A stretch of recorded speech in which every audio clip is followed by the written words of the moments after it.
বন্ধুরা, অ্যামাইনোবিট plus solution যেটা রয়েছে এটা আমি বেসিক্যালি আমার পোল্ট্রি খাতে ব্যবহার করে থাকি। যদিও এটা গরু, ছাগল, ঘোড়া বা অন্যান্য ক্ষেত্রে ব্যবহার করা হয়ে থাকে, আমি এটা সরাসরি পানির মাধ্যমে আমি আমার ব্যক্তিগতভাবে ব্যবহার করে থাকি।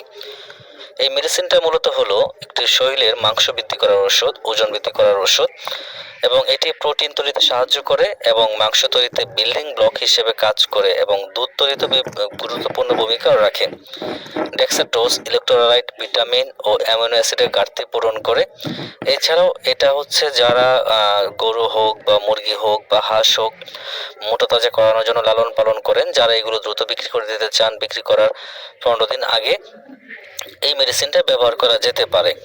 এছাড়াও এটা ব্যবহার করার নিয়মটা হলো, আমি যেভাবে ব্যবহার করি, পানিতে 3 লিটার পানিতে হলো 1 মিলি। আমি আবার বলতেছি, 3 লিটার পানিতে হলো 1 মিলি। আর গরুর ক্ষেত্রে বা অন্যান্য গরুর ক্ষেত্রে এটা ইনজেকশন হিসেবে ব্যবহার করতে হবে। Likey